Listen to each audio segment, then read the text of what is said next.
The Last Jedi, is it the worst movie that's ever existed? You know, should it be stricken from the record? Should it be taken entirely off the face of the earth, erased from history, like completely destroyed? You know, probably not. In fact, as weird as it is for this to be a bold statement about a Star Wars movie, I have to say that I really actually kind of loved it. Alright, so while I certainly saw some flaws in the movie, and I definitely have some complaints of my own, look, the severe backlash is honestly a little crazy. Over the past month, I've just been reading just hate, pure hate over this movie. People act like it's such an utter betrayal. They get so angry. They act like it's like The Room level bad. People were even trying to petition it out of the Star Wars canon for a while. Look, people just need to chill, is what I'm saying. So I, for one, thought that The Last Jedi was extremely enjoyable. I thought it was really fun. It had a great balance of the tone, like it was kind of funny, but it also had the moments of seriousness and darkness, you know. I thought it kept up with being sort of various and, you know, kept up being interesting, but was also consistent in its tone. It had its fair share of character moments, along with the bombastic action and that epicness, you know, that Star Wars is known for. It also had, like, plenty of quirky and comedic goofs, you know, all those sort of cartoony, look, kind of unrealistic, but silly, kind of fun moments. But despite that, it still managed to be impactful, and it managed to have some, you know, emotions to it. It was kind of an emotional journey for some of the characters. In fact, this film was all about character, even over the plot itself, actually. And if you ask me, that's actually far from a bad thing, as, you know, all of the characters are really likable. I mean, you know, you've got your Rey, who's real cool. You've got your Kylo Ren, who's complex. You've got your Finn, who's real cool. Your Poe, who's also real cool. Look, I like them. They're cool, alright? But this is particularly an important note, as the fact that they're all likable invests you into the world of the film. You know, when you care about who is featured in the action, in these explosions and stuff that normally feel weightless, well, it makes it so that it actually feels dangerous. You know, when the lasers are going off and the explosions are exploding, well, it makes for more of an intense film overall.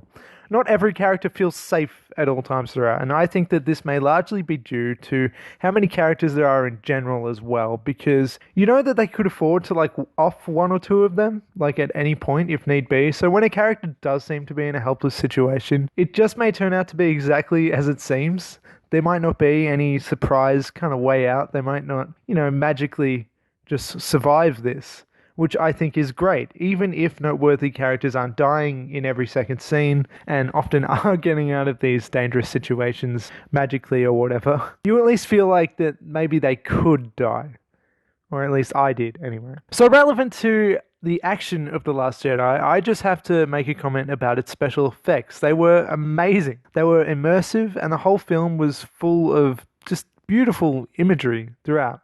And it gave it this really powerful sort of artistic look. You know, you'd see like the silhouettes and the wide shots of like that island Rey was on, and I don't know, lots of stuff like that. I kind of can't help but compare it to the recent Justice League movie that just came out, like, okay, maybe that didn't just come out, it came out like a month or two ago. But The Last Jedi is clearly able to commit to its budget and make the most of the modern technology that's, you know, going on in cinema nowadays, whereas Justice League just looked completely fake. The Last Jedi manages to remain sort of epic and looks, I don't know, kind of realistic for such a theatrical experience. They actually focus on the details rather than looking like the entire thing was like on a green screen, which I think is kind of, really, to be honest, a hell of an achievement, because we're talking about space battles and alien planets and, you know, war zones, lasers and guns and whatever, and it manages to look at least somewhat real. I think that's really something to be appreciated. Speaking of the actual war of Star Wars, I loved how this film focused heavily on the singular battle for quite a bit of it. I mean, this whole movie kind of reminded me of Mad Max Fury Road in terms of its structure. You know, it was kind of only the chase here, but In this case, it was much, much slower than Mad Max. But in terms of plot, this one fight went for the duration of the whole thing. The downside to that, though, was that it made it so that this film didn't feel quite as galactic and big. But I kind of think that that's like a good thing. The only stories we cut away to are characters we care about. You know, there aren't a lot of dudes in weird space offices talking about space politics and just shit we don't care about. So, you know, when we leave the war scenes, it's not stuff like that. It's to spend time with Rey or with Finn or some other character who, you know, we like. Yeah, rather than listening to the political space jargon. You know, we're treated to character development and fun and action even in the scenes that aren't integral to the plot. I love this feeling of the multiple elements going on at once too. That did feel very Star Warsy. The film set all of these pieces up on a bit of a running clock storyline, and it made it all that much more intense, I thought. Although again, a downside to this was that it could get frustrating at times when it seemed like characters weren't in a real hurry to get things done despite the overall plot. Like, they would really take their time. Like, you know, I know people really hated that casino world plot. And look, I didn't, but one thing I can definitely say is, like, they could have hurried it up a little bit. But when we did get back to the main battle going on in the film, I feel like I have to mention that I think this film really focused on battle strategy, like, really well. The armies on either end felt coordinated and the actions among them made sense. I think the direction here was, like, fantastic. It was clear that each character and their side sort of knew what they were doing, and rather than feeling like other similar battles in films where things feel much more chaotic and aimless and there's just bombs and guns going off and whatever, here it felt like there were more like steps and goals. Like they would do things like one step at a time. It made it so that you could kind of feel each hit on either side of the battle, and like the odds were constantly tipped on the scales. But it just felt much more balanced in terms of the action rather than just being chaotic. So anyway, although Star Wars The Last Jedi had its moments of linking itself to the past, I have to say it never really felt overly nostalgic. This generation of Star Wars is really coming into its own, you know, since The Force Awakens. It doesn't just rely on old characters, but celebrates the new. We spend a whole lot of time with these new characters. It takes different directions than expected, and I felt the passion behind it all. This doesn't feel half-assed or reliant on what came before it. Force Awakens and The Last Jedi proved that competent and fantastic entries can still come from this franchise. We are seeing some fantastic stuff coming from them. So I love that Snoke is nobody. Fuck your Snoke theories. He's just some bad dude, and he's dead now. People put way too much thought and purpose into this. Snoke was ultimately a placeholder for Kylo Ren to get where he needs to go. He's a plot device and nothing more, and I think that was a genius move. Though he was shrouded in mystery, I never really cared about Snoke and just assumed that he was just some big evil dude. And so here we are. Killing him off was a needed shock. It jump-started a film that was already running, and I look forward to the further consequences of where this takes Kylo Ren later on. I know that this in particular pissed off a lot of people, but if you really stop relying on your fan theories and what you thought was going to happen or your expectations, it really makes sense to go in this direction. And I just didn't put that much importance into a character who barely spoke in the last movie, who was just not really part of it. I don't know why everybody really did. He did have the mysterious thing going on, but that wasn't exactly a promise. So I don't feel like The Last Jedi betrayed us in that way. Snoke's death scene and following fight is the best scene in the movie, by the way. All I wanted was for Rey and Kylo to work together since The Force Awakens, and they just gloriously do. It's only for one battle, but they fight graciously, they fight violently as they take down Snoke's guards. And here the action was just spectacular, but it was so much more than that. Like, thematically, it was just so awesome to see these characters work together. Because from the start, we've seen that Kylo has, you know, some of the light side in him, Rey has some of the dark side in her. And it's just really interesting to see where these characters are going to go. And, you know, before having seen it, I really thought that Rey was going to turn to the dark side and maybe Kylo was going to change as well. I'm not exactly sure where they're going to go from this point. But particularly in that moment, I thought that Kylo was really going to change sides, and I thought that the movie was pulling two interesting things here that I was actually disappointed about being wrong about. One, I thought that Kylo was the Last Jedi. Of course, I never even considered it. Nope, I was wrong. He is definitely not the Last Jedi. And two, I thought that he'd turn good, as I said, and the main protagonist of the series would... The main antagonist of the series would then become General Hux, and I thought that that would be really cool too. It's a character that has been there from the start, but wasn't too much of a focus. He's clearly evil and believes in the cause, but, you know, he hasn't had the most to do, and he's just a lot less of an obvious villain. Since he doesn't have the cool helmet and all that crap, he's just kind of a normal guy. But he obviously has sort of the power. He's a high ranking in the First Order and all that. And he's obviously like really evil. He's obviously got this sort of Nazi kind of thing going on. And I just think it would have been really cool and original to turn this random guy into the main antagonist. Like, who is he? You don't even know who he is from the start, really. And to become such a big character, I think could have been really cool. I mean, I was wrong and that's fine, but I'm just saying, at the same time, I think it would have been good. And, you know, getting back to Kylo, we know that there is still a light side within him, and it has an effect on him. And I really thought that after he killed Snoke that he would eventually turn good, but now I'm not so sure after his kind of, you know, little speech about just taking over and killing all your past whatever. But, you know, he did choose not to shoot Leia for a reason, right? There's still some good in him. I want to believe in him, because he's such a compelling villain. All he wants to do is prove himself, as we've seen from the start. But I believe that that will actually eventually be, you know, the cause of his failure. Rather than keeping focused on the task at hand and what is best for his people, rather than strategizing with his army, and rather than thinking things through all the time, he just becomes emotional. You know, he becomes...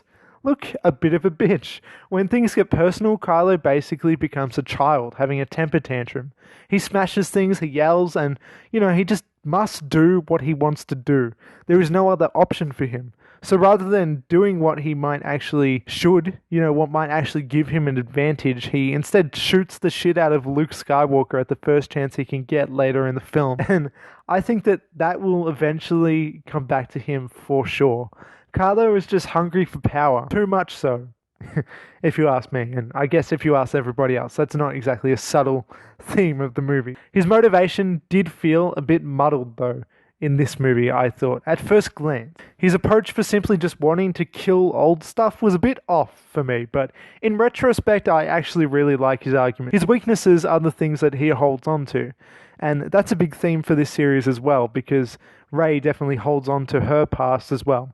The people that Kylo cares about and the things linking to his past definitely bring him back. Snoke, being one of them, is the traditional leader, and so he eliminates him to gain more power. Luke is old news and, you know, somebody who he's crossed with in the past, and is also somebody who everybody kind of looks up to.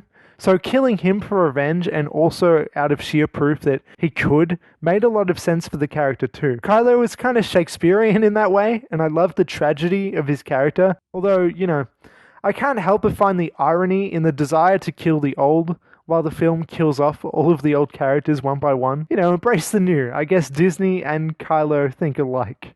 And, you know, I'm still talking about Kylo Ren because he's just my favorite character in this series so far. Look, I know there's complaints on him being the kind of emo, teenager, you know, immature kind of guy, but that's what makes him so compelling, I think. You know, he's still just a kid. He's in over his head, and he's just trying to prove himself, and that's really his whole character. He destroys the helmet early on in the film just to prove that he doesn't need it. He's his own man without it. Contrast what you'd expect the main villain of such a famous series to look like. And he and Rey's relationship is the best part of this series. There's an obvious link to them, the Force and the fate of the war and everything. And I just love that. I think it's really interesting.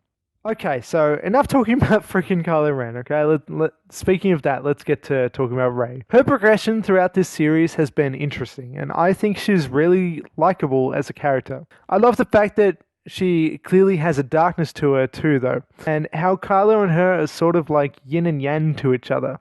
Speaking of Rey, though, and things that I really do like about this movie is I love that Rey's parents are presumably, it's not confirmed yet, I don't feel, but presumably her parents are nobodies, and that's it. That's the reveal, because it doesn't matter. It's her one flaw. She needs to learn, like Kylo Ren, that the past doesn't matter.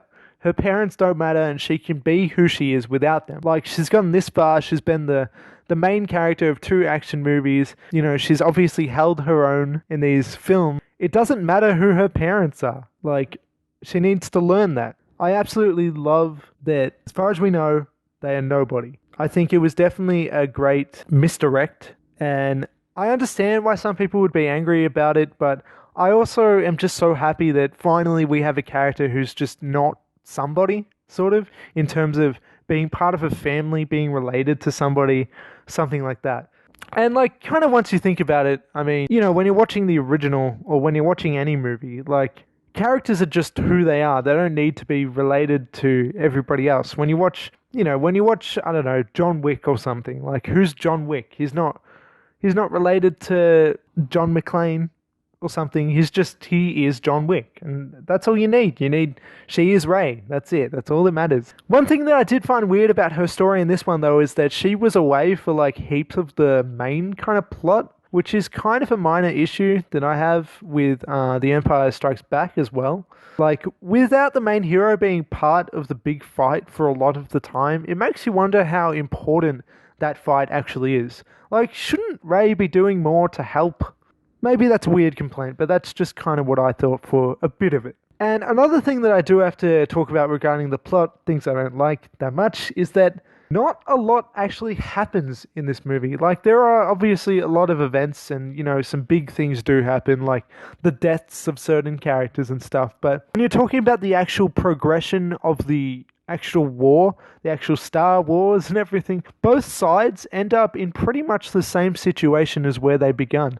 The Resistance have just escaped, and that's really what happened in the movie, and that's just about it. Like I said, there are other details, like the deaths of characters like Snoke and stuff, but in terms of the overall war, they're pretty much just where they started. But that's kind of an interesting thing to think about as well. Like, maybe that was kind of the point of the movie. Maybe they were trying to get through to some theme of how pointless war is or something, because we see all of these characters die and all this violence and stuff. And, you know, if the sides end up being in the same situation, well, that makes it all a little bit pointless. And take with that, you know, what you will. Alright, now we're going to talk about Luke and my issues with Luke. Luke's twist was a bit silly. Obviously something was going on, because it didn't make sense for him to not have been killed from getting shot so much. You know, as I originally just assumed that it was like a hologram, one of the classic sort of Star Wars holograms, but then he started to physically fight Kylo Ren, and I was thinking like, well, what? That doesn't make any sense, so what the hell's going on here? Look, what actually happened was okay, I guess, and I do love the touch in the movie that he didn't make any footprints, you know, and, you know, in the end it was sort of obvious because the movie was foreshadowing this skill to begin with. But the fact that that was what happened made his death so pointless. And that's what pisses me off about it. Not that he wasn't actually there, not that twist. That twist is fine. But just the fact that he died was super pointless and also uncertain to me. Like, it was kind of confusing. Did he die? I definitely do think he did, but at the time I was a bit confused about how he died. And I'm not the only one, I know. But there was the whole question about, you know, was it so hard to do this that it killed him? Did he sacrifice himself? And the whole thing about, you know, being one with the Force and stuff, it just made it feel a little... I mean, it just made it feel a bit like bullshit to me. Like, you can't just do that, can you? I don't know. Maybe you can. Maybe you can. Anyway, ultimately his death didn't serve too much of a purpose. His death was totally wasted, in my opinion. His final fight didn't really feel that great either. All it was to buy time for the Resistance to escape, which, hey, is a noble fight to make, but I just feel like any of the other characters could have done that as well. Like, why couldn't somebody else have tried to stall while the other characters tried to escape? Look, I think the movie definitely just, like I said, like Kylo Ren, wants to kill kill off the old. They want to stop being part of this kind of old legacy thing they want to get with the new stuff, and that's fair enough. I admire that. I think they should go in that direction. But the fact that he'd been gone for like 30 years, he wasn't in the last one until the last scene and everything, and then he comes back in this one just to die at the end. I don't know, it felt kind of dumb, but hey, look, I don't really like Luke anyway. So, whatevs. Please don't kill me for saying that.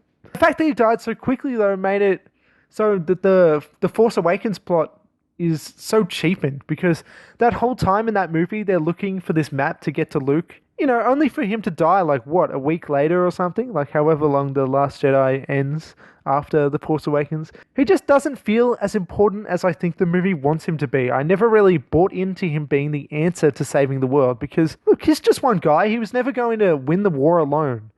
And what was the point of the weird holographic Force death anyway? If Luke wasn't there and he was just a projection, you want to keep that twist, that's fine. But if he was going to die anyway, why not just actually physically go there? You know, take out the Kylo Ren shooting him bit and have him go face to face, you know, man to man, one-on-one. Because again, Kylo Ren needs to prove himself, right? So rather than him just shooting and being all mad and whatever, he should have been like, okay, I'm going to prove myself. I can fight Luke Skywalker by myself. And then Luke could have, in a more obvious way, sacrificed himself. He could have stalled the entire kind of situation and made it more obvious that he was sacrificing himself so that they could escape. It would have made more sense, and his death would have been a lot less confusing. That is just my opinion anyway. And yeah, like I said, Luke is just one guy. Star Wars is more than Luke. We can do without him. The movie has to calm down, and everybody else has to calm down about him. You know, and that bit right before his admirable sacrifice or whatever. The bit of him, you know, limbo matrix dodging Kylo's lightsaber, also just, it felt too ridiculous. Like, they took that a bit far, you know, chilling on the Luke, you know. Anyway, speaking of Luke and Kylo Ren, their backstory is interesting. I love those different perspective scenes that were comparing what happened. We did sort of already know what happened. They did sort of explain it a little bit, but I did appreciate the sort of clarity. You know, what happened with him training Kylo Ren, but then Kylo went sort of evil and everything. That makes a whole lot of sense to me. I really like that sort of origin of these characters. Anyway, getting on with other characters. Now I want to talk about Poe, because his characterization was, that's not how you speak. It was very interesting in The Last Jedi. He's really developing. Like, I feel like I didn't really know who he was in The Force Awakens. I didn't really care about who he was. And, like, there was that weird part where I thought he was dead for half the movie, and then he just came back. I'm like, wait, who's that? Well, in The Last Jedi, he came off as, like, heroic and stubborn, with quite a lot of personality. Like, you really like him. He's willing to do what it takes to believe. No, that's not how you speak either. He's willing to do what is right. He's willing to do what he believes in, even if it's not exactly in his own best interest. We see that, you know, he goes against that new woman who is in charge, as he believes she doesn't have what it takes, you know, because she kind of doesn't seem like a good sort of leader. She doesn't really know what she's doing. At least that's what it seems like. And it's an honorable argument that he makes, and he eventually resides in mutiny against her because of it, and he knows what must be done. Poe comes off as strong and respectable here, and the situation he is in under her order is frustrating. It is then revealed later on, though, that she actually had a plan all along, and that she could have helped everybody, which, look, is fine. It caught me by surprise, I guess, and at first I was like, damn, I kind of feel bad for hating her so much before. She even finishes her story by committing the ultimate sacrifice and killing herself to help her people and delay the enemy, proving that, you know, she actually did care about her people more than we knew, more than herself. But, like, later on, after that, I'm just thinking, okay, so why didn't she just tell everybody her plans? Like, was it just so that we as an audience wouldn't like her and then be like, oh, wait a minute, no, she was alright? I think it kind of was, because if she just told everybody her plans, it would have solved the entire conflict. Communication, people. You should just communicate, you know? That guy played by, what's his name? It's not Javier Bardem. That's the guy from Mother. The thief guy. Thief man, thief boy. I'm looking it up on IMDb right now. Thief guy, played by Benicio del Toro. He was very interesting. For having such limited screen time too, he really made me kind of care about his point. Not exactly him, but the points he was trying to make. I thought that he had some compelling, eye-opening points about the entire franchise and, kind of war in general. He kind of begs the question, what is the point of it all? The Star Wars are pointless, and he reveals some more of the outer details that have to do with sort of the in and outs of the war. The fact that people outside of the wars use them as a business, selling weapons and vehicles to either side. The thief guy, Benicio del Toro, what was the character's name? I didn't check that either. DJ is apparently his name. I didn't know that. That's a dumb name. DJ doesn't take a side in the war as he doesn't believe in it. And so he kind of just wants to profit off of the other people's stupidity. And I think that's oddly respectable. Just as it is disgraceful as well. He's kind of an asshole, but he's kind of right too.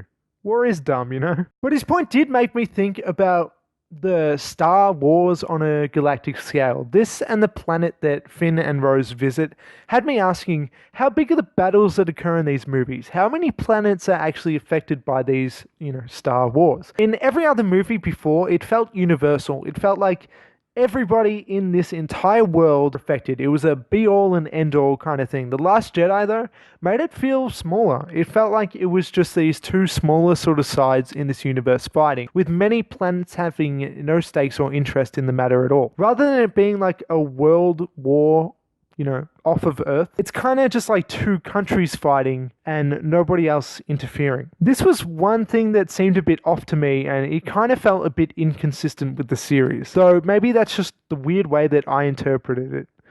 I don't know. Speaking of the Finn storyline and everything, he totally should have heroically sacrificed himself at the end. It felt right. And, it even went for a bit too long when he was about to crash and kill himself and everything. The music was swelling and everything. He was on his way out. It went for what felt like 2 freaking minutes or whatever. And then the fact that he didn't die and Rose just saved him, it felt like a cop-out. You may look at it as he might not have done anything and he might have just killed himself and it wouldn't have damaged the other people or anything at all, but it's just writing. Like, they could have wrote some other thing. Maybe he had some bomb on him or something. Like, that's not really the point. The point is, he could have proved that he's a hero and got out of the First Order. His story was complete enough. He escaped from the bad guys and he would have proven that he was a good guy. He killed his enemy, being freaking Captain Phasma. He killed her.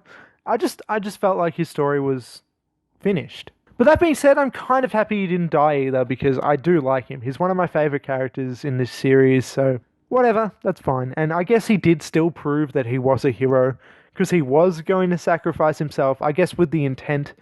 That was enough. Okay, so pretty much one of my biggest problems with this movie, something that just drives me completely insane, is that Leia should have died. So, look, the 2 actors that are still alive in real life, their characters are dead. But the one person who is actually dead in real life, they keep her character alive for some reason. Can you please explain the logic in that? I don't understand. She should have been the one to go into light speed into the big ship. She should have sacrificed herself. She should have pulled that other woman to safety and went herself, or at least she should have died in that space scene, because it felt like there were like 5 good opportunities to kill her off in like a respectable way.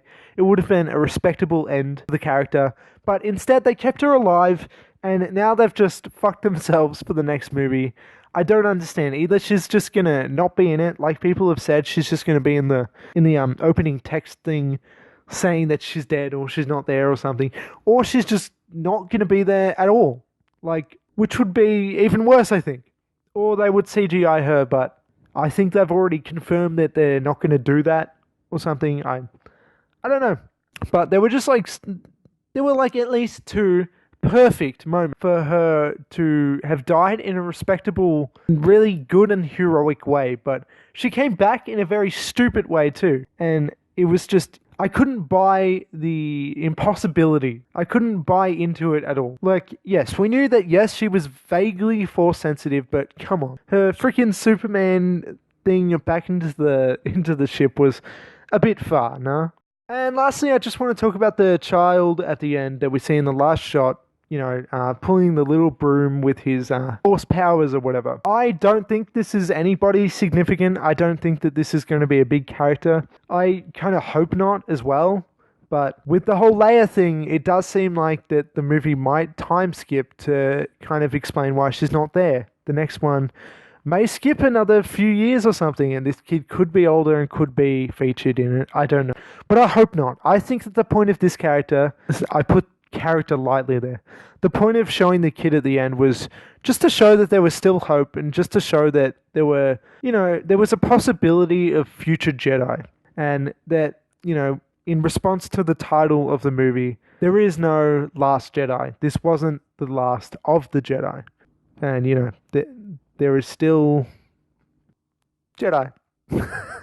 Okay, so I've been talking for a while. I don't know how this is going to come out. I'm probably going to hate it. I've been talking for like 40 minutes. Hopefully this turns out good. Hopefully I get more than 10 views. Probably won't. And that's all. Thought The Last Jedi was really good. Yeah.